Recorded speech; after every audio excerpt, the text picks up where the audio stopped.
Hello everyone, I Kuldeep Sharma welcome you all to today's session on Daily News Analysis where we are going to look at important news from the Hindu newspaper as well as the Indian Express। तो आज की important news headlines अब देखते हैं।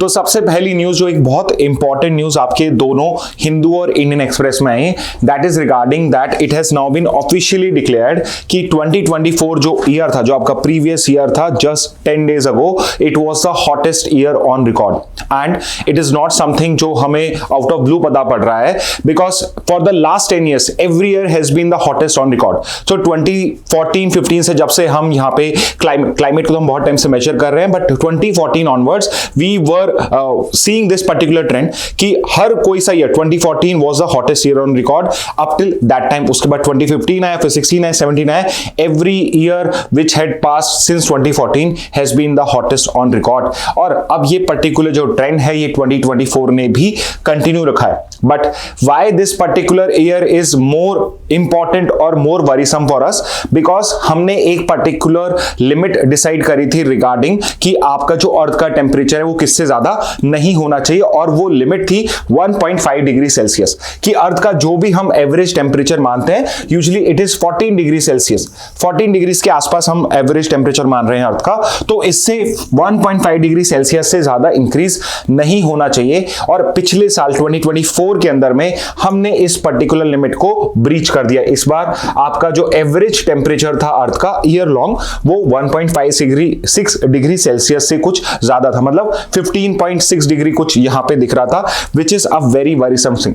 और ये क्यों worrisome है इसी को ही हम आज समझेंगे। I am sure most of you are already aware कि 1.5 और 2 डिग्री सेल्सियस हमने कुछ ऐसे रैंडम नंबर्स नहीं चूज करे हैं, they have been scientifically chosen because इनका एक इंपैक्ट है। और इन दोनों डिग्रीज के टेम्परेचर को हम बोलते हैं टिपिंग पॉइंट्स। मतलब बेसिकली अगर आप इस पर्टिकुलर टेम्परेचर डिग्रीज को क्रॉस कर देते हैं तो इस पर्टिकुलर केस में इनसे रिटर्न बैक, इनका टर्निंग पॉइंट नहीं है कोई, अब आपको इसके आगे ही इसमें अडेप्ट करना सीखना पड़ेगा। तो इस वजह से ये पर्टिकुलर जो टेम्परेचर लिमिट्स हैं these thresholds becomes important for us. और 2024 है, this has become a milestone year for climate change simply because of the reason because हमने पहली बार 1.5 डिग्री सेल्सियस का जो हमारा थ्रेशोल्ड था उसको ब्रेक करा है। And you can see this in your daily life also. Daily life में क्यों कह रहा हूं, बिकॉज आप रोज जो अपना वेदर आप एक्सपेक्ट कर रहे हैं यूजुअली उस पर्टिकुलर मंथ्स में, यू वुड ऑब्जर्व कि वैसा वेदर नहीं है। एक तो इंटेंसिटी बढ़ती जा रही है। डू नॉट थिंक कि क्लाइमेट चेंज या ग्लोबल वार्मिंग से सिर्फ हीटिंग के इंपैक्ट बढ़ रहे हैं। अगर कोल्ड आ रहा है तो उसकी जो इंटेंसिटी, जो टेम्परेचर है वो बहुत ज्यादा कम होता जा रहा है। फॉर एग्जाम्पल यूजुअली अगर नॉर्मल टेम्परेचर किसी प्लेस का मिनिमम टेम्परेचर 8 डिग्री हो रहा था तो अब वो 3 या 4 डिग्री या even in certain days, on certain days even 1 या 0 डिग्री तक पहुंच रहा है, नेगेटिव में पहुंच रहा है। Case in point is places in Rajasthan like Churu etcetera, जहां पे यूजुअली 0 डिग्री इतना जल्दी क्रॉस नहीं करता था। अब जब आपका एकदम पीक वहां पे कोल्ड टेम्परेचर आता है उस पर्टिकुलर टाइम पीरियड में जो टेम्परेचर होता है वो 0 या माइनस में भी चला जाता है, which is actually not suitable for that kind of climate and vegetation and people living in that particular area. तो इस वजह से ये जो आपके इंपैक्ट है, you can that impact is directly visible on our day to day life also. तो यहां पे ये 1.5 डिग्री सेल्सियस और 2 डिग्री सेल्सियस की थ्रेशोल्ड हमने डिसाइड कहां से करी थी, तो इसमें सबसे पहले आता है आपका पेरिस एग्रीमेंट। पेरिस एग्रीमेंट जो हमने COP कॉन्फ्रेंस ऑफ पार्टीज आपका 21 था in the year 2015, COP number 21 to UNFCCC। I am sure ये मुझे डिटेल में समझाने की रिक्वायरमेंट नहीं है। If you want another class on this particular thing then mention it in the comment box, तो हम इन सब चीजों को भी फिर से डिस्कस करेंगे, बट आई एम श्योर कि ये आपको थोड़ा बहुत इनका आइडिया होगा पहले से। तो जो आपका United nation framework convention on climate change है, बहुत बड़ा नाम है, इसकी जो एनुअल कॉन्फ्रेंस ऑफ पार्टीज होती है, तो जो इसकी 21st एडिशन थी जो पेरिस में होल्ड करी गई थी इन 2015, वहां हमने पेरिस एग्रीमेंट को साइन किया था। और उस पेरिस एग्रीमेंट में वी डिसाइडेड कि हमें ग्लोबल टेम्परेचर राइज को लिमिट करना है below 2 degree Celsius and we have to pursue efforts कि ये 1.5 डिग्री सेल्सियस को क्रॉस ना करे। एंड इंटरेस्टिंगली 2015 में जब हम ये लिमिट डिसाइड कर रहे थे, दीज वर लिमिट्स फॉर 2100। हम टारगेट लेके चल रहे थे कि 2100 तक हमें ये पर्टिकुलर चीज अचीव करनी है। और यहां पे द सैड पार्ट इज कि 1.5 डिग्री सेल्सियस तो हमने 10 साल से पहले भी कर लिया है। हमने अभी 10 इयर्स भी कंप्लीट नहीं करे, 2024 में ही हमने 1.5 डिग्री सेल्सियस क्रॉस कर दिया है। एंड अगर आप आज वाले आर्टिकल्स रीड करोगे और उसमें जो इंडिया से ही आपके साइंटिस्ट हैं उन्होंने ये क्लेम करा है कि अगर हम इसी पर्टिकुलर स्पीड से टेम्परेचर को रेस करते रहे, so by the year 2050 we are going to breach 2 degree Celsius. तो 2 डिग्री सेल्सियस का जो टारगेट है हमारा लॉन्ग टर्म टारगेट, वो हम 2050 में ही ब्रीच कर देंगे, विच मीन्स कि we are not even sure कि इसके बाद क्या यहां पे कैटास्ट्रोफिक रिपरकशंस होंगे और 2100 में जाके शायद हम पता नहीं कौन सा टेम्परेचर थ्रेशोल्ड है उसको क्रॉस कर दे। अब यहां पे क्लाइमेट इंपैक्ट्स क्या विजिबल होंगे एट 1.5 डिग्री सेल्सियस, तो यहां पे I have already told you कि हर कोई चीज की इंटेंसिटी इंक्रीज हो जाएगी। Intensity is going to increase and also जो आपके क्लाइमेट डिजास्टर्स हैं उनकी फ्रीक्वेंसी भी इंक्रीज होगी। इसका बहुत अच्छा एग्जांपल हो सकता है आपके the number of cyclones have increase in the Indian ocean and not just cyclones, जो डिफरेंट नेम से आपके लो प्रेशर सिस्टम्स होते हैं जैसे टाइफून्स हो गए, हरिकेन्स हो गए, ये सबके जो फ्रीक्वेंसी है, नंबर्स है, वो इंक्रीज हो रहा है। Why they are increasing? Because आपके साइक्लोन्स क्रिएशन के लिए इंपॉर्टेंट होता है ओशन का sea surface temperature. Ocean temperature जो होता है वो बहुत इंपॉर्टेंट रोल प्ले करता है in creation, in formation of cyclones formation के लिए मिनिमम ऑफ 28 डिग्री सेल्सियस चाहिए। तो आप खुद समझ सकते हैं क्लाइमेट चेंज से क्या हो रहा है, आपके जो ओशन का सी सरफेस टेम्परेचर है वो बहुत फ्रीक्वेंटली, बहुत ज्यादा मंथ्स के अंदर में 28 डिग्री सेल्सियस की लिमिट को क्रॉस करके, यानी वहां का टेम्परेचर 28, 29, 30 रहता है ocean sea surface temperature, which means पहली कंडीशन जो एटलीस्ट साइक्लोन्स के रिक्वायर्ड होती है अब वो बहुत ज्यादा और फ्रीक्वेंटली वहां पे अवेलेबल होती है, which means the chances of creation of a cyclone is much more. Eight the same time जब आपका सी सरफेस टेम्परेचर हाई होता है, जो साइक्लोन क्रिएट हो रहा है उसकी फ्रीक्वेंसी तो इंक्रीज हुई है but at the same time उसकी इंटेंसिटी भी इंक्रीज हो रही है, बिकॉज वार्म वाटर है तो उसके पास में और भी ज्यादा एनर्जी है to create a more destruction. तो यहां पे यू कैन सी कि जस्ट डायरेक्टली बिकॉज आपका टेम्परेचर इंक्रीज हो रहा है उससे साइक्लोन की फ्रीक्वेंसी एक्सेट्रा इंक्रीज हो रही है। एंड नॉट जस्ट साइक्लोन्स, आप देख रहे हैं ड्राउट्स, फ्लडिंग्स, हीट वेव्स, ये सब भी कंडीशंस आपकी बहुत ज्यादा प्रोमिनेंट होती जा रही है। 2024 was an example for India also. Heat wave days, which means days which have unusually high temperature for let's say a few days, that number is also increasing and उनकी intensity भी increase हो रही है, and that is also a very much worrisome sign for India as well as the whole of the world, because सिर्फ India ही नहीं, heat waves की situation Europe में भी देखी गई है। People there are not used to temperatures of 25, 30, 35 degrees, but this time of the year, last year, this time they were experiencing these kind of climates. तो जो basically tropical areas का climate होता था वो अब आपको टेम्परेट एरियाज में दिखना स्टार्ट हो चुका है। तो अगर मैं अर्थ को इक्वेटर से, ट्रॉपिक से इस तरह से डिवाइड करूं तो यहां पे these are the tropics, equator के ऊपर और ट्रॉपिक ऑफ कैंसर के ऊपर का जो रीजन है इसको हम टेम्परेट बोलते हैं और यहां पे आपका पोलर हो जाता है। तो यूजुअली जो टेम्परेचर आपका यहां रहता है वो टेम्परेचर अब इस एरिया में भी विजिबल हो चुका है, यहां पे टेम्परेचर और हाई होता जा रहा है। Eight the same time polar areas में भी टेम्परेचर इंक्रीज हो रहा है। इस वजह से जो नॉर्थ पोल और साउथ पोल हैं, आर्कटिक है, एंटार्क्टिक है, यहां पे आइस मेल्टिंग जो है, ग्लेशियर मेल्टिंग जो है वो इंक्रीज हो गई है, जिस वजह से आपका सी का लेवल जो है वो भी इंक्रीज होना स्टार्ट हो चुका है। तो ये कुछ 1.5 डिग्री सेल्सियस के बड़े इंपैक्ट हैं। अब आई ऑलरेडी टोल्ड यू कि 1.5 degree Celsius and 2 degree Celsius का इश्यू क्या है। तो यहां पे एक्सपर्ट्स हैव ऑलरेडी वार्न्ड कि 2024 का ब्रीच ऑफ 1.5 डिग्री सेल्सियस है, it points to a point of no return. यहां से रिटर्न करने का कोई पॉइंट नहीं दिख रहा है अब कि कैसे हम इस पर्टिकुलर चीज को कर पाएंगे। ऑल्दो एक चीज आपको अंडरस्टैंड करनी है कि जो हमने पेरिस एग्रीमेंट में 1.5 डिग्री सेल्सियस और 2 डिग्री सेल्सियस की लिमिट सेट करी है वो अभी हमने क्रॉस नहीं करी है। एग्जैक्टली 1.5 डिग्री सेल्सियस हमने क्रॉस नहीं करा है, बिकॉज अभी सिर्फ एक साल ऐसा हुआ है 2024 जिसमें 1.5 डिग्री सेल्सियस क्रॉस हुआ है। बट अगर ये पर्टिकुलर 1.5 डिग्री सेल्सियस का जो टेम्परेचर थ्रेशोल्ड है अगर हम ईयर ऑन ईयर क्रॉस करते रहेंगे, देन वी वुड से कि हमने 1.5 डिग्री सेल्सियस को क्रॉस कर लिया है। सो रिमेंबर दिस 2024 का ब्रीच जो है it's not a permanent breach yet. Although I have very less hope with the human kind यहाँ पे कि हम इस पर्टिकुलर ब्रीच को अब रोक पाएंगे या नहीं रोक पाएंगे, बट एटलीस्ट सिर्फ 2024 में हुआ है and we are waiting for 2025 2026 to officially declare कि जो पर्टिकुलर चेंज है ये अब आपका परमानेंट हो चुका है. As of now it is not permanent. Okay, so this is regarding 1.5 degree Celsius and 2024. What about 2 degree Celsius? So समझने के लिए कोई बड़ी बात नहीं है, बट 1.5 डिग्री सेल्सियस में जो बेसिक इंटेंसिटी और फ्रीक्वेंसी हम क्लाइमेट डिजास्टर देखेंगे, 2 डिग्री सेल्सियस के अंदर में ये और भी ज्यादा सीवियर फॉर्म में हो जाएगा.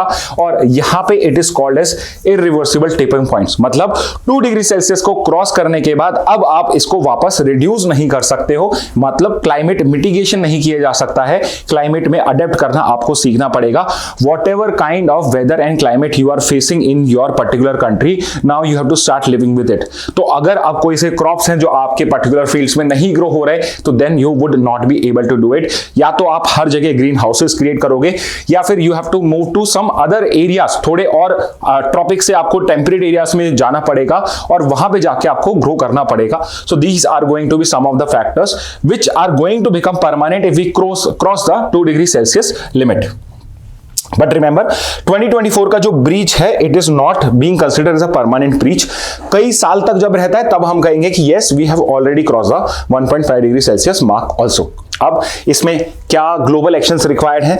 तो सबसे इंपॉर्टेंट रिक्वायरमेंट तो यही है कि हमने जो भी हमारे खुद के कंट्रीब्यूशन प्लान्स दिए हैं, जैसे हमने नेट जीरो गोल्स जो हमने सेट करे हैं, उनको थोड़ा सा हमें प्रीपोन करना पड़ेगा. जैसे इंडिया का 2070 है, India should plan for 2060. China का 2060 है, उसको 2050 प्लान करना पड़ेगा. और बाकी की जो वेस्टर्न कंट्रीज हैं उनको इमीडिएट स्टेप्स लेने पड़ेंगे. They can not wait, we can not wait, the world can not wait for 2050 2060. They have to start doing what they are supposed to do by 2030 also. Specifically, if I talk about what developed countries are doing is they are actually stalling the pace of this particular efforts also. For example, आपका जो COP29 हुआ था अभी recently Baku Azerbaijan में, जो latest आपका conference हुआ है वो बाकू अजरबैजान में हुआ था अभी 2024 में. एंड इसका मेन पर्पस था कि हम इसमें फाइनेंस का जो रिक्वायरमेंट था उसको हम इंक्रीज करना चाहते थे. विच मींस कि कुछ डेवलपिंग कंट्रीज को, लीस्ट डेवलप कंट्रीज को पैसा देंगे for fighting climate change, or the developing countries were demanding $1.3 trillion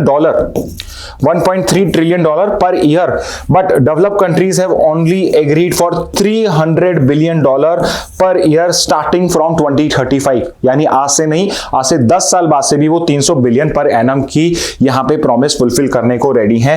and the demand has been of $1.3 trillion, यानी कि $1 ट्रिलियन एक्स्ट्रा इससे चाहिए जो 300 बिलियन वो ऑफर कर रहे हैं. एंड अगेन ये जो 1.3 ट्रिलियन की जो डिमांड है पर ईयर की, दिस इज नॉट समथिंग जो हमने आर्बिट्री डिसाइड करी है. This is something which have been calculated by the scientist, by the economist, कि अगर क्लाइमेट चेंज से फाइट करना है तो उस पर्टिकुलर चीज में what is the amount of funding which is required to basically fight the climate change by developing and least developed countries. Because developing और लीस्ट डेवलप्ड कंट्रीज के पास में पैसा नहीं है, and unless developed countries come and help us out, it would not be possible for developing countries and least developed countries to properly fight climate change and to reverse the trend. Okay, so this is regarding your first particular news. तो ये particular news जो है ये आपके कई दिन तक आपको न्यूज़पेपर में विजिबल रहेगी. तो बेसिक अंडरस्टैंडिंग करना और इन सब न्यूज़ों को पढ़ना आपके लिए इंपॉर्टेंट रहेगा. ओके, नेक्स्ट न्यूज पे आते हैं. Grateful for India's humanitarian add says Afghanistan Taliban. So now it is accepted fact कि आपका जो अफगानिस्तान कंट्री है which is also a neighbour of India. Do not think कि अफगानिस्तान की बॉर्डर इंडिया से टच नहीं होती है, बिकॉज वी स्टिल कंसिडर जो पीओके है वो इंडिया का पार्ट है, और पीओके अगर इंडिया का पार्ट है तो पीओके का जो बॉर्डर्स हैं वो अफगानिस्तान से टच होती है, which means India also shares a border with Afghanistan.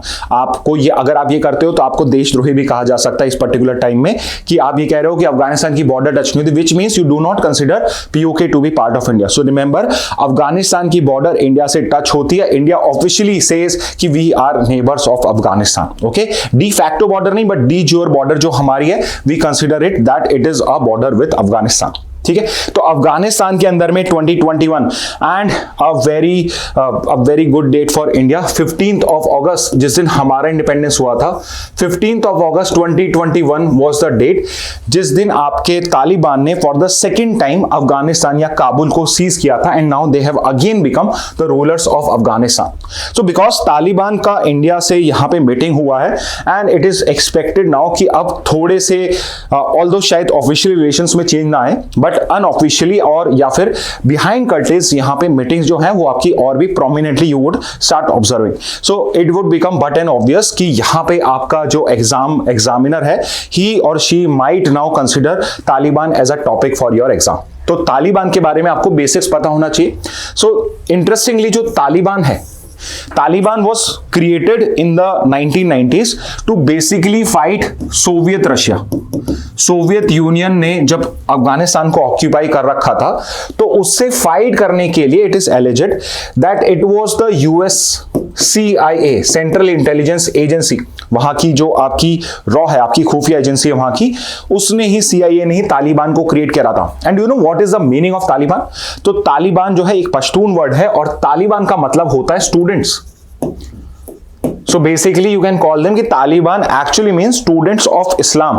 तो यहां पे ये जो पर्टिकुलर आउटफिट थी, this was raised by the USA only to fight Soviet Union in Afghanistan, because Soviet Union ने उस टाइम अफगानिस्तान को यहां पे ऑक्यूपाई करा हुआ था। So you can see here it emerged in 1994 during the Afghan Civil War। तो अफगानिस्तान के अंदर में ही दो डिवीजन हो गए थे, one supported by Soviet Union and the other were some tribal people, local people, mainly now represented by the Talibans, and were directly supported, indirectly supported by the US, CIA and other Western countries। तो यहाँ पे it initially composed of Islamic student and from madrasas in Pakistan and Afghanistan।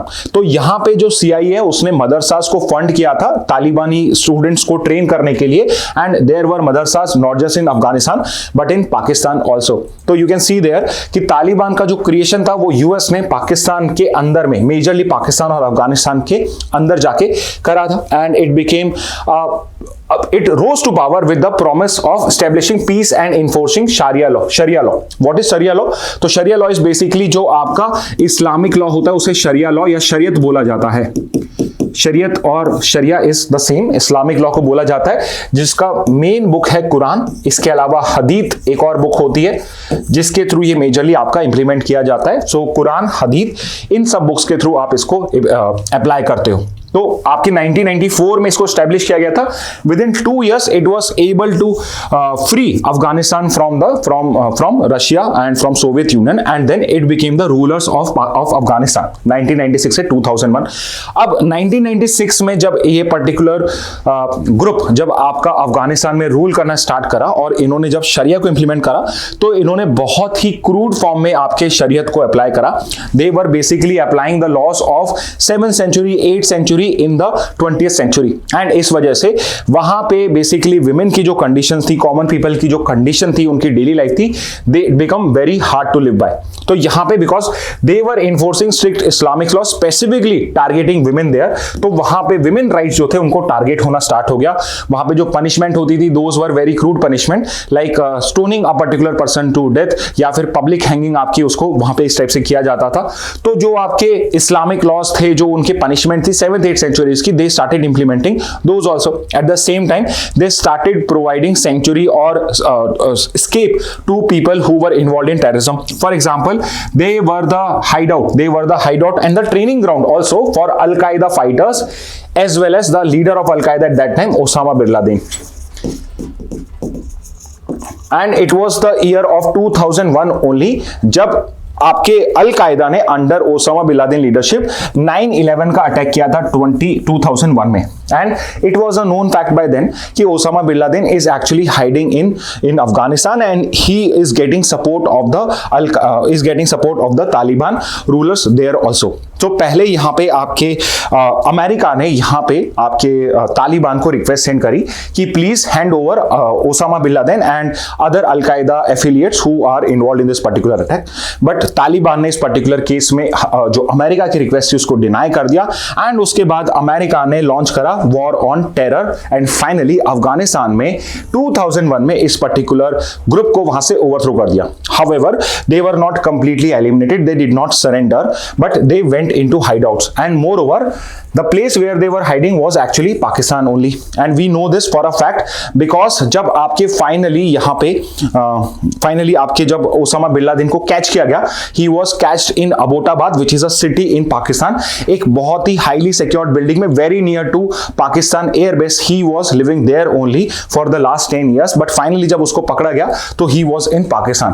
So everyone know, now it is common knowledge also कि आपका जो तालिबान था he was able to survive for these many years because of support of Pakistan only. and इस वजह से जो आपका current आपका वहां यूएस का एडमिनिस्ट्रेशन है, चाहे वो डेमोक्रेटिक पार्टीज का अंडर जो बाइडन हो या फिर आपका अपकमिंग ट्रम्प के अंडर में रिपब्लिकन आपका रेजिम हो, दोनों ही केसेस में they believe now they all agree कि यहाँ पे it was Pakistan which was responsible for survivorship of this particular group in Afghanistan. And finally 2021 के अंदर में I have already told you the date also. So 2021 और 15th अगस्त के दिन इन्होंने फाइनली काबुल को सीज करा. US forces which were helping out the democratically elected government in Afghanistan, they went back, they ran away from there. NATO forces which were there also, they also ran away, and now again since 2021 Afghanistan is actually ruled by Taliban only. So Taliban has again started to rule Afghanistan since 2021 and they have declared it as Islamic Emirate of Afghanistan. Okay तो यहां पे this is the current situation. So Afghanistan के rulers कौन है? वापस से 2021 से आपके तालिबान हो चुके हैं. तो यहां पे इंडिया और तालिबान का रिलेशनशिप कैसा है? So it's good and bad both. तो why I am calling it good? Because we do not directly interfere in affairs of each other. Directly हम नहीं करते हैं.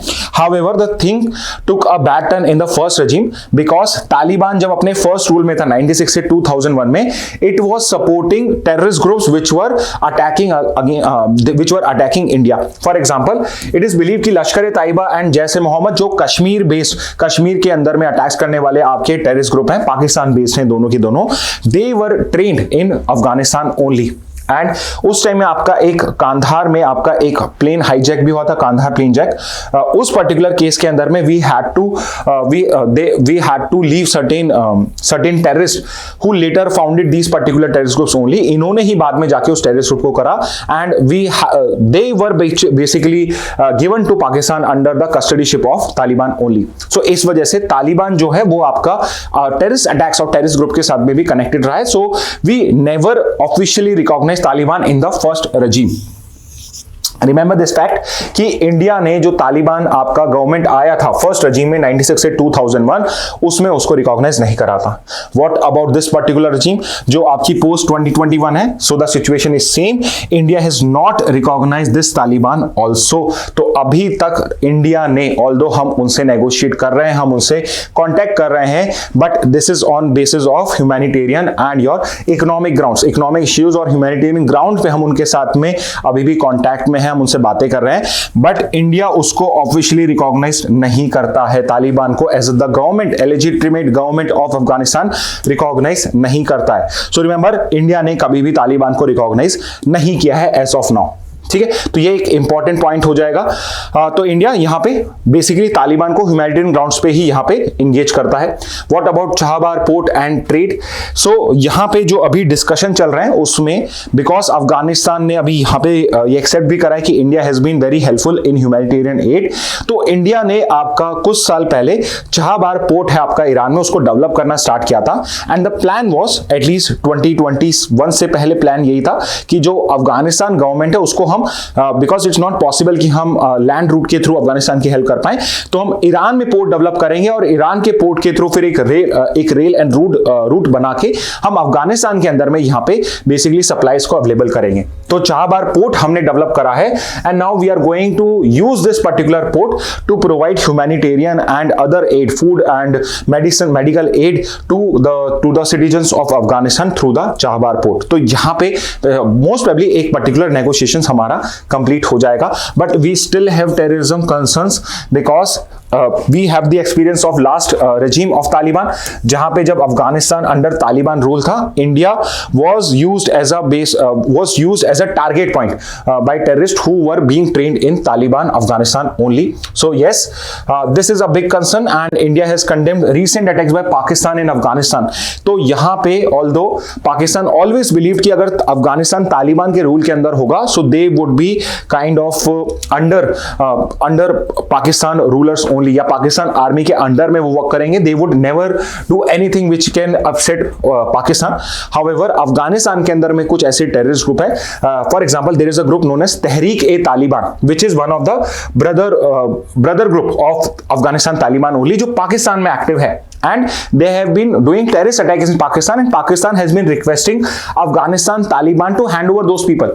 However, Afghanistan has denied it, but finally now Pakistan has started doing air attacks and land based attack into Afghanistan and India ने actual में इस बार पाकिस्तान को यहाँ पे condemn किया है for doing attacks on Afghanistan, attacks on civilian places in Afghanistan. तो यहाँ पे this is the current issue and let's see कि अब यहाँ से हम आगे कहाँ move करते हैं, what are the key challenges Taliban India relation। तो सबसे बड़ा इश्यू तो हमारा टेररिज्म ही रहेगा, second is humanitarian crisis, third is recognition and legitimacy, because very soon the Afghanistan might ask them और तालिबान माइट आस्क इंडिया कि you do not even recognize us, you do not even give us any kind of legitimacy, how do you believe or why do you believe that we are going to come out and help you out in this particular case। and fourth is geopolitics also। so Afghanistan की जो position है, because Afghanistan although is a landlocked country but it shares its border with Pakistan on one side, Iran on the other side and the Central Asia is on the north of this particular place। तो इसकी जो political position है, geographical position है, that is also important। तो in case अगर US Pakistan से help नहीं ले सकता है, अफगानिस्तान से हेल्प नहीं ले सकता है, ईरान से भी हेल्प नहीं ले सकता है, तो इस वजह से अफगानिस्तान को थोड़ा बहुत फेवरेबल करना in terms of US help and in terms of India, it becomes very important. तो इसकी जियोपॉलिटिक्स भी हमारे लिए बहुत इंपॉर्टेंट है। आगे चलते हैं, नेक्स्ट न्यूज है supreme court dismisses plea challenging law on women reservation. तो यहां पे तो विमेन रिजर्वेशन को यहां पे सुप्रीम कोर्ट में चैलेंज किया गया था, ऑल्दो जो चैलेंज किया गया था, प्ली जो डाली गई थी, उस पर्टिकुलर प्ली को यहां पे अब यहां पे उस पर्टिकुलर प्ली को डिसमिस कर दिया गया है, विच मींस जो भी अब गवर्नमेंट करना चाहते रिगार्डिंग विमेन रिजर्वेशन, उस पर्टिकुलर लॉ को अब यहां पे एज पर लॉ उसको इंप्लीमेंट किया जाएगा। अब यहां पे एक बार इसकी हिस्ट्री समझ लेते हैं विमेन रिजर्वेशन इन इंडिया की, एंड फाइनली अभी करंट लॉ क्या है। तो हिस्टोरिकल कंटेक्स्ट क्या है? सो हिस्टोरिकल कंटेक्स्ट इज कि बिफोर 1993 टू बी एग्जैक्ट, 1993 से पहले there was no specific central law in place, parliamentary law ऐसा कोई भी नहीं था, ना कॉन्स्टिट्यूशन बात करता था कहीं पर भी विमेन रिजर्वेशन की। So nowhere women reservation was talked about in a central law before 1993। 1993 से पहले it was totally dependent on the state governments कि अगर वो कहीं पर भी कोई रिजर्वेशन देना चाहते हो नहीं देना चाहते हो। For example Karnataka was once a state कि 1993 के इस पर्टिकुलर लॉ से पहले ही Karnataka and many other states also, Tamil Nadu also, Bihar also, that started providing some amount of reservation at least at the local government level. So do not think कि 1993 से पहले कहीं पर भी विमेन रिजर्वेशन नहीं था। What I am saying is कि 1993 से पहले कोई भी सेंट्रल पार्लियामेंट्री लॉ नहीं था, सेंट्रल लॉ नहीं था जो रिजर्वेशन की बात करता है, बट स्टेट लेवल पे like Karnataka, Bihar etcetera, that started providing reservation to women in the local government. However, in the year 1993, we decided to give constitutional recognition to the local government। यानी जो पंचायत और म्युनिसिपैलिटीज हैं, पंचायत और म्युनिसिपैलिटीज है हमारे third tier of government, इनको हमने third tier of government, इनको हमने कॉन्स्टिट्यूशनल स्टेटस देना स्टार्ट कर दिया and this status was provided by 73rd constitutional amendment act and 74th constitutional amendment act of 1993 and what did it provide apart from providing constitutional status to panchayat and municipalities that it is not dependent on the state whether they want to have panchayat और municipalities it is not dependent on the state whether they want to give certain powers and function to the panchayat and municipalities they are constitutionally bound to do so now constitution अगर बोलता है तो state नहीं decide करेगा कि whether they want to give this particular powers to the particular panchayat and municipality or not because constitution says that they have to do it now. So इस particular चीज के अलावा और क्या 73rd 74th कॉन्स्टिट्यूशनल एक्ट में decide किया गया. So it was decided कि आपके विमेन के लिए यहाँ पे 33% सीट जो होंगी वो रिजर्व करी जाएंगी. तो 33% जो सीट्स हैं आपकी पंचायत और म्युनिसिपैलिटीज के अंदर में they are going to be reserve for the women यानी 1/3 सीट्स अब आपको रिजर्व यहाँ पे करनी पड़ेंगी with the aim to empower women at the grass root level. Finally grass root level पे अगर वो एम्पावर करा जाता है तो फिर धीरे धीरे वो अपर लेवल पे भी एम्पावर्ड होना स्टार्ट हो जाएंगी. At the same time not just at the grass root level but panchayat and municipalities में जो आपके चेयरपर्सन की पोस्ट होती है हायर लेवल की आपकी म्युनिसिपैलिटीज होती है उन सब में भी 33% सीट्स को यहाँ पे विमेन के लिए रिजर्व करा गया था. Now there were certain attempts at national level also because it was felt या it was our experience also कि ऑल्दो हमने ग्रास रूट्स पे दिया बट स्टिल हमारी सोसाइटी ने को विमेन लीडर्स को डायरेक्टली एक्सेप्ट नहीं किया. तो that's why it was decided कि we should start providing reservation to women at the national as well as the state level also which means parliament के अंदर में भी और लेजिस्लेटिव असेंबली के अंदर में भी हमें रिजर्वेशन देना स्टार्ट करना पड़ेगा. तो इस टाइप के अटेम्प्ट्स आपके 1990s में स्टार्ट हो गए थे. 1996 में फर्स्ट टाइम अटेम्प्ट किया गया फिर 98 में किया गया 2003 में करा गया बट एट ऑल टाइम्स इधर इन द लोकसभा और राज्यसभा वो बिल जो है कभी पास नहीं हो पाया. एंड फाइनली 2023 में यानी 2 साल पहले अब आपके 1 साल नहीं 2 साल पहले 2023 में we were finally able to pass this particular legislation और हमने कॉन्स्टिट्यूशन को अमेंड करके इसमें ऐड करा 106th constitutional amendment act of 2023. और ये अमेंडमेंट एक्ट आपको नंबर भी याद रखना जरूरी है बिकॉज आपका डायरेक्ट क्वेश्चन आ सकता है कि कौन से नंबर का कॉन्स्टिट्यूशनल एक्ट है जिससे हमने विमेन रिजर्वेशन को यहां पे कॉन्स्टिट्यूशनल स्टेटस दिया है.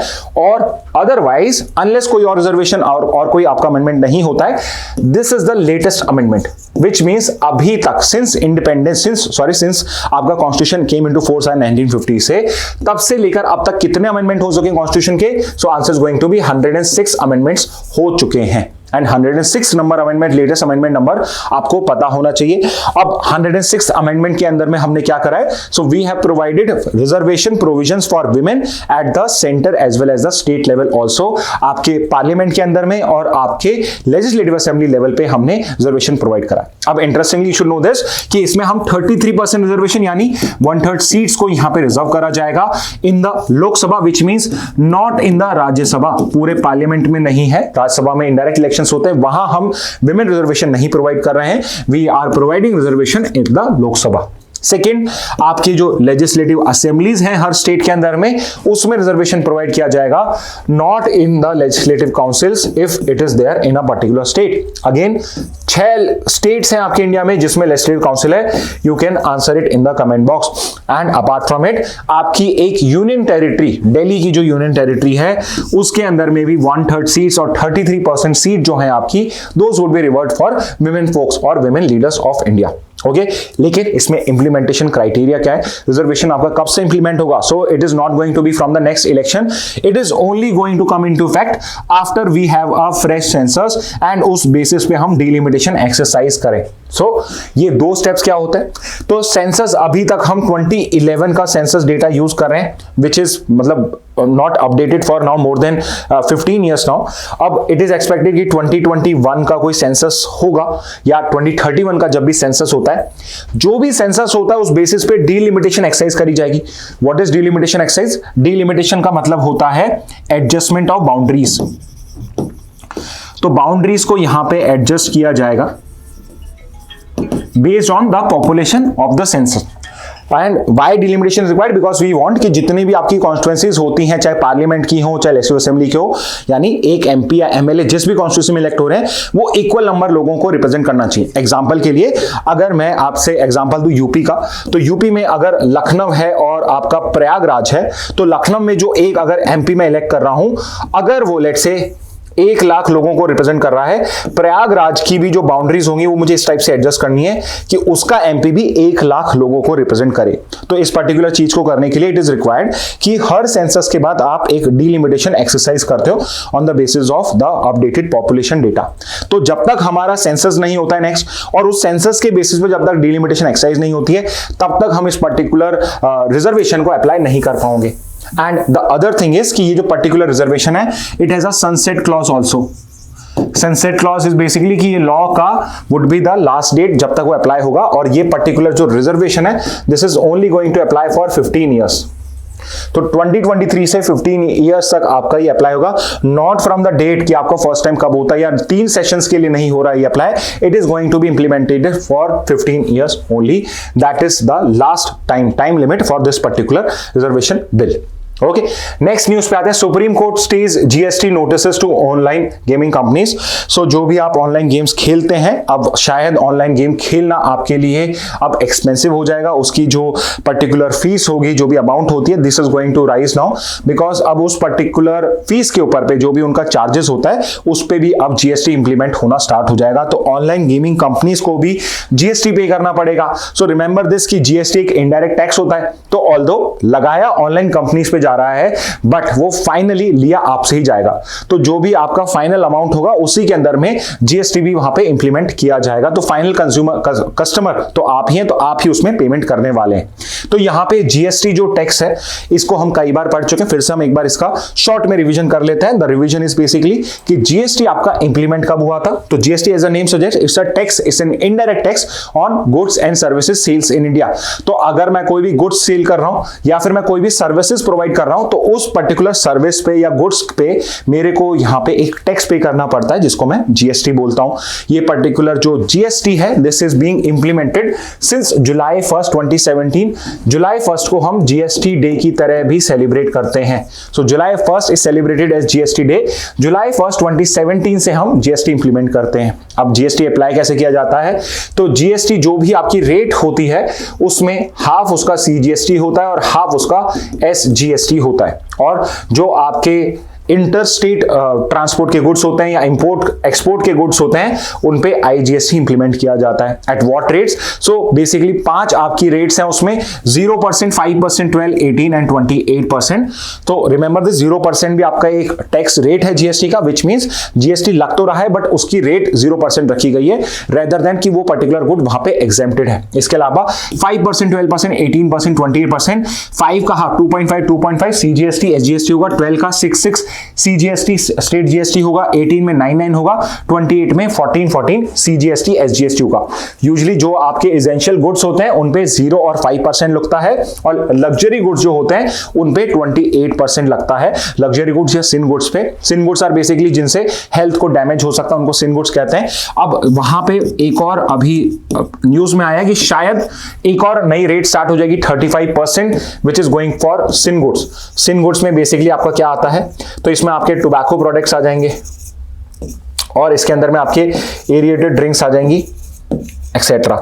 क्या इसमें अल्कोहल या लिकर आएगा? Answer is going to be no, because आपका अल्कोहल या लिकर जो होता है वो जीएसटी से एग्जेम्प्टेड है। उस पे स्टेट टैक्स लगता है, उसमें एक्साइज ड्यूटी लगाती है सेंटर, और वहां पे स्टेट अपनी अपनी ड्यूटीज लगाती है, बट उसके ऊपर पे अभी जीएसटी नहीं लगता है। एक तो पेट्रोल पे नहीं लगता है, इलेक्ट्रिसिटी पे नहीं लगता है, और आपके अल्कोहल पे नहीं लगता है। अभी मैंने आपको बता दिया है। What you have to do is comment box में मुझे बताइए कौन कौन से प्रोडक्ट जीएसटी एग्जेम्प्टेड है।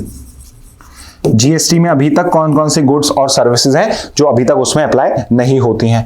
अब यहां पे ऑनलाइन गेमिंग के ऊपर पे क्या प्रपोजल है? सो द प्रपोजल इज कि ऑनलाइन गेमिंग पे 0.5% नहीं, सीधे 28% जीएसटी लगाया जाएगा, विच मींस अगर आपसे 100 रुपीज अगर वो चार्ज करने वाले थे, तो अब 128 रुपीज आपको पे करने पड़ेंगे for doing any kind of online gaming. तो यहां पे ये बेसिकली जो प्राइस है, जो भी आपका अमाउंट है, ये इंक्रीज हो जाएगा, एंड ऑब्वियसली इस वजह से आपकी जो गेमिंग इंडस्ट्री है which is basically in the nascent stage, अभी नई नई इंडस्ट्री आई है और इस पर्टिकुलर इंडस्ट्री को एक सेटबैक लग सकता है इस वजह से। तो अभी as of now supreme court ने जो नोटिस आए हैं जीएसटी के, उनको यहां पे स्टे लगा दिया है कि let's complete the hearing, let's hear them out, उसके बाद वी विल डिसाइड कि whether GST can be implemented, can be put up on these particular companies और नॉट। अब जीएसटी का इन्फ्लेशन पे क्या इंपैक्ट होता है? सो बहुत सिंपल सा है, कोई चीज 100 की थी, टैक्स लग गया तो 128 की हो गई, तो उस वजह से उसमें उसकी जो प्राइस है वो इंक्रीज हो गई। तो हायर जीएसटी जब होती है तो यहां पे increase to price of consumer, तो ऑब्वियसली इस वजह से कॉस्ट ऑफ पार्टिसिपेशन जो है वो इंक्रीज होगा एंड इसका कास्केडिंग इफेक्ट होता है। कास्केडिंग कि एक चीज से दूसरी, दूसरी से चौथी, तो इस तरीके से एक आपका यहां पे कास्केडिंग इफेक्ट भी स्टार्ट होगा।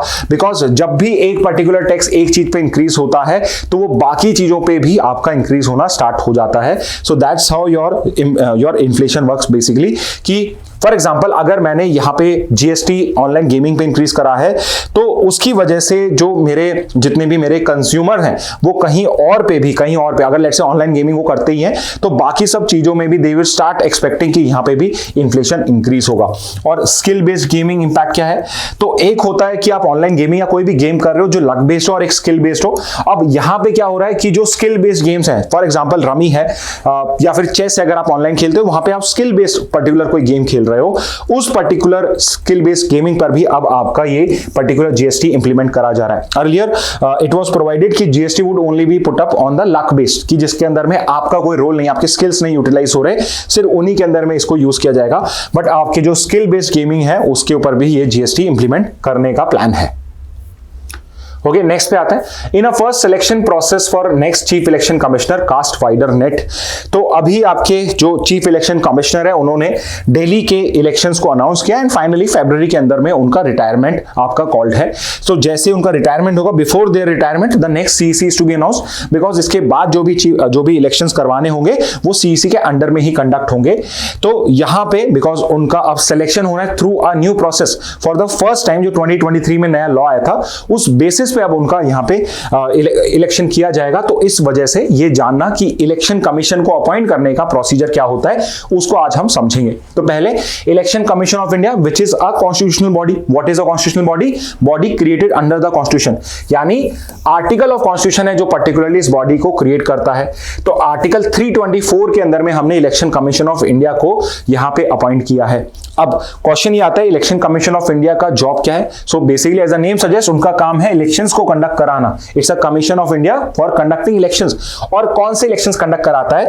तो जो भी आपके पार्लियामेंट के इलेक्शन है, लोकसभा और राज्यसभा के, as well as state level के जो इलेक्शंस होते हैं, आपके लेजिस्लेटिव असेंबली है और कहीं पे लेजिस्लेटिव काउंसिल है तो उसके, and plus president and vice president also. तो इन 6 ऑफिसेस के लिए या इन 6 पोस्ट के लिए यहां पे election commission of India election conduct कराता है। What is the composition of ECI? तो ईसीआई के अंदर में जैसे करंटली अभी आपके एक सीईसी और 2 इलेक्शन कमिश्नर होते हैं, क्या शुरू से ही जब से election commission of India create किया है हमने 1950 से, क्या तब से इसका बॉडी कंपोजिशन ऐसा ही था? So answer would be no. आपका टिल 1950 से 1989 it was a single member body, यानी सिर्फ एक ही सीईसी होता था। There were no ECs at least till 1989। और पहले सीईसी ऑफ इंडिया थे Sukumar Sen. So remember this fact also, it's a important one liner कि आपके पहले सीईसी कौन थे? So it was Sukumar Sen. Then from 1989 में for the first time election commissioners were appointed. So constitution allow करता था प्रेसिडेंट को कि अगर वो इलेक्शन कमिश्नर्स को अपॉइंट करना चाहे तो 1989 में प्रेसिडेंशियल ऑर्डर के थ्रू हमने एक सीईसी और 2 इलेक्शन कमिश्नर्स को यहां पे और अपॉइंट करा 1989 में। बट फाइनली वापस से इसको रिवर्स कर दिया 1990 के अंदर में। Again it was made a single body. But 1993 में पार्लियामेंट डिसाइडेड कि इट इज नॉट पॉसिबल कि एक डाइवर्स कंट्री के लिए एक सिंगल मेंबर बॉडी हो जो आपके इलेक्शंस कंडक्ट कराए। So to help the CEC in proper decision making, 1 CEC and 2 more ECs were now appointed. तो at least since 1993 now this has now been made a permanent multi member body. तो सिर्फ एक CEC नहीं होता है, एक CEC और 2 ईसीज होते हैं 1993 से। तो यहां पे मल्टी मेंबर बॉडी बनने का जो किस्सा था वो तो खत्म हो गया, बट एक नई प्रॉब्लम यहां स्टार्ट हो गई, विच इज कि आपका जो इलेक्शन कमीशन ऑफ इंडिया है, जो इसके सीईसी और ईसीज हैं, they are appointed by the president. They are appointed by the president. इनको प्रेसिडेंट अपॉइंट करता है and president basically appoints him और अपॉइंट्स देम।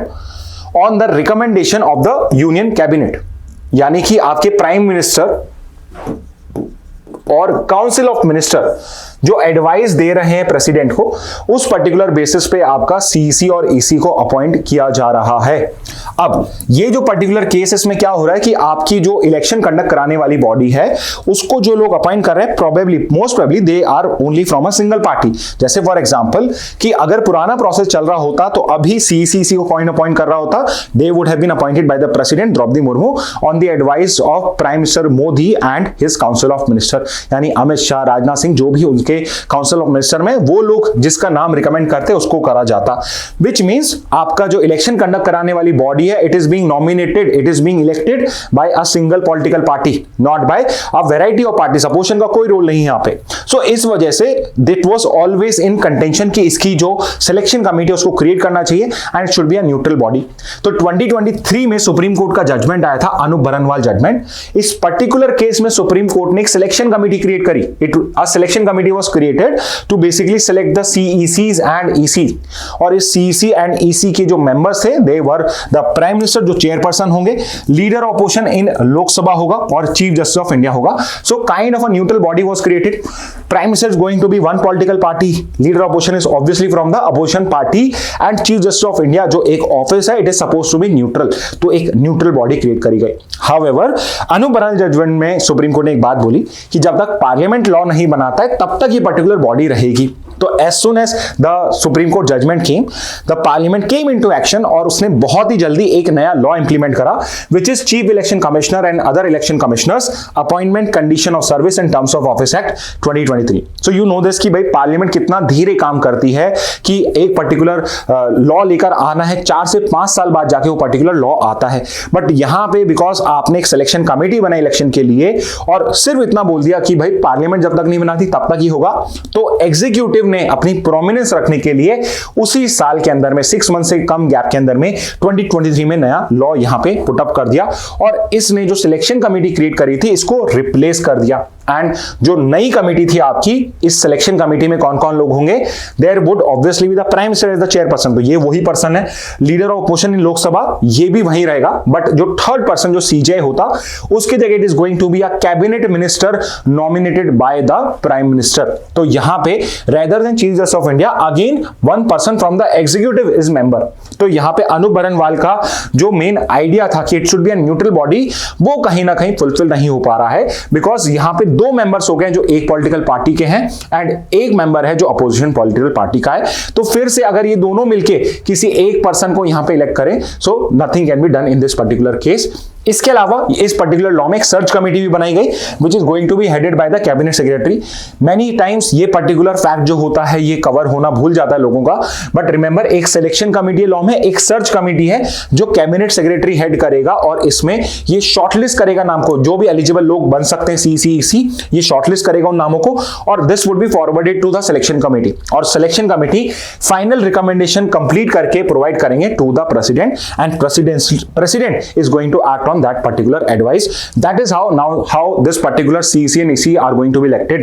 तो अब जब आपका फरवरी में जब भी इस पर्टिकुलर पर्सन का अपॉइंटमेंट होगा, we are going to again go through the same thing because अगर ये पर्टिकुलर ऐसे कोई अपॉइंटमेंट होता है कॉन्स्टिट्यूशनल ऑफिस का, तो फिर वो आपके लिए एक बहुत इंपॉर्टेंट टॉपिक बन जाता है एग्जाम के लिए। ओके, तो इसको हम फिर से उस टाइम भी करेंगे, but remember what is the new procedure for appointment of CECs and ECs now.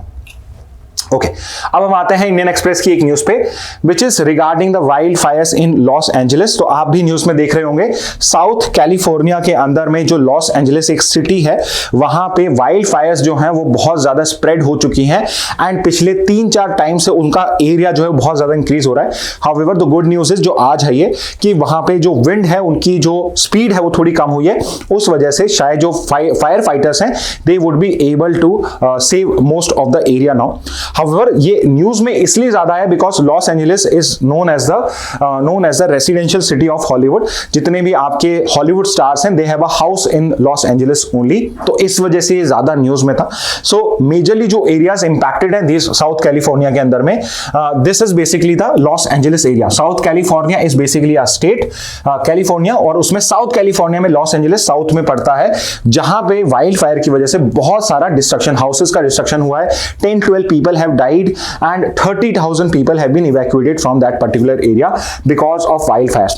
So you might be thinking कि भाई wildfire है, कहीं पे forest में आग लग गई, so how tough it is to basically extinguish this particular fire or how to control that particular wildfire.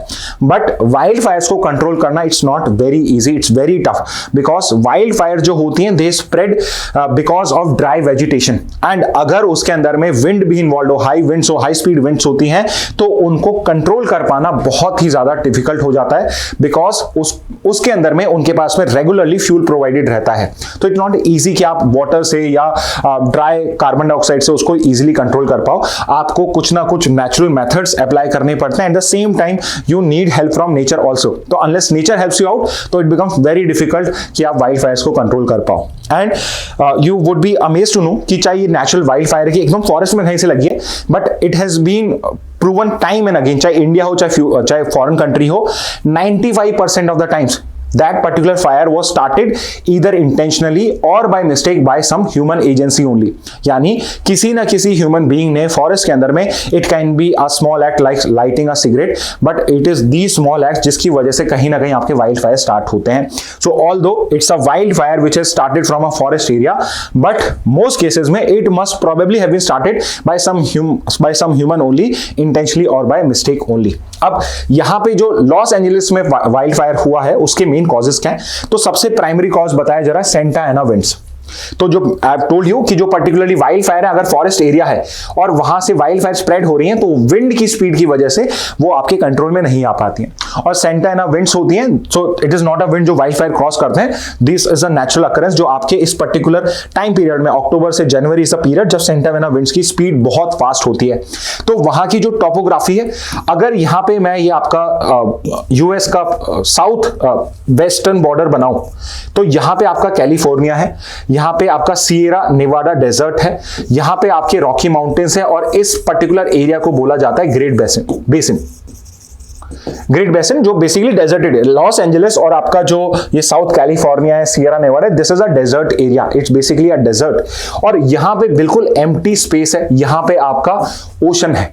Okay, currently जनवरी के अंदर में जो साउथ कैलिफोर्निया है, ये पर्टिकुलर एरियाज में मेडिटेरेनियन क्लाइमेट रहता है, which means it's very cold at that time. However जो रॉकी माउंटेन्स हैं और ये पर्टिकुलर एम्प्टी एरिया है, बिकॉज यहां पे डायरेक्ट सन आता है, तो यहां पे यहां पे बिकॉज कोल्ड एरिया रहता है, यहां पे आपका हाई प्रेशर क्रिएट होता है. हाई प्रेशर क्रिएट होता है, तो जो विंड्स होती हैं ये हाई प्रेशर से लो प्रेशर की तरफ, कोस्टल एरिया की तरफ मूव करती हैं. तो यहां पे जो ये विंड्स आती हैं जब रॉकी माउंटेन से इस साइड में, दे बिकम ड्रायर, ये बहुत ज्यादा ड्रायर हो जाती हैं. So it's written here also, as the wind descend the mountains they compress heat up and lose moisture with humidity levels dropping below 20% और इवन 10%. तो जो विंड आपकी रॉकी माउंटेन से आ रही है, मॉइस्चर लेकर भी अगर आ रही है, so by the time they reach the lower levels, जैसे ही वो ग्रेट बेसिन एरिया में आती हैं, दे ड्राई अप, एंड इसकी वजह से जो वेजिटेशन जो एक्चुअल कोल्ड एरियाज में, दे आल्सो ड्राई अप. और जैसी वेजिटेशन ड्राई अप होती है, they become a very good fuel and fodder for wild fire. तो वो फ्यूल एंड फॉडर का वर्क करती है फॉर वाइल्ड फायर. एंड ये जो पर्टिकुलर सेंटर विंड्स है, यही पर्टिकुलर विंड जो होती हैं इस वाइल्ड फायर्स को ये एक बेसिकली साउथ कैलिफोर्निया की साइड में थ्रो बैक करती है. और इसी वजह से आपके ड्राई वेजिटेशन होती है, फ्यूल की तरह वर्क करती है, और इसी वजह से आपकी जो पर्टिकुलर वाइल्ड फायर है, which would have been limited only to the great basin area, वो साउथ कैलिफोर्निया एरिया में जाके रीच आउट हो जाती हैं. So every year this wild fires actually occurs in south California, but आपके Los Angeles city या वहां तक ये रीच नहीं कर पाती. However because of climate change, इस बार जो सेंटा एना विंड्स हुई हैं, उनकी इंटेंसिटी, उनकी स्पीड बहुत फास्ट है, एंड इस वजह से ये पर्टिकुलर विंड जो थी, they have been able to take the wildfires to the Los Angeles city also. तो क्लाइमेट चेंज, अगेन हमने पहली न्यूज भी आज क्लाइमेट चेंज से करी थी, लास्ट न्यूज भी हम क्लाइमेट चेंज पे ही एंड कर रहे हैं, because you can see here कि आपकी जो क्लाइमेट चेंज है, they are directly impacting the weather and climate system of the world.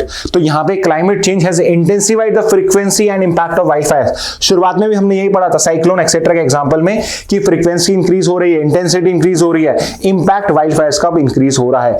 की impact of climate change, rising global temperature have led to warmer springs and summers. तो यहां पे vegetation जो है वो ज्यादा जल्दी फास्ट आपकी ड्राई आउट हो रही है. Dry vegetation is a fuel for basically fire. तो ये फ्यूल बनता जा रहा है आपका। Early spring snow melts and extend the dry season.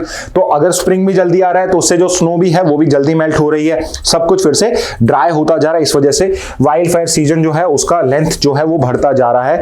अब वो अगस्त, फ्रॉम अगस्त टू जुलाई तक आपका रीच हो चुका है। वेरी सुन अलग अलग एरियाज में यू वुड अगेन, जब आपके इंडिया के अंदर में अप्रैल में आएगा, I can bet this year कि आप इस बार वाइल्ड फायर जो है आपके उत्तराखंड में, हिमाचल प्रदेश में, वहां पे फिर से इंक्रीज सुनोगे। यूजुअली वहां पे अगर रेनफॉल टाइम पे हो जाती है, अगर स्नोफॉल अच्छी होती है तो उस पर्टिकुलर केस में वाइल्ड फायर के केसेस कम होते हैं। But at the same time अगर ड्राई वेजिटेशन होता है तो वहां पे भी वाइल्ड फायर्स के जो केसेस होते हैं वो इंक्रीज हो जाते हैं। And the same is going to be the case here also. For example यहाँ पे यूएस फॉरेस्ट सर्विस ने कहा है nearly 85% of forest fires in United States are caused by human action.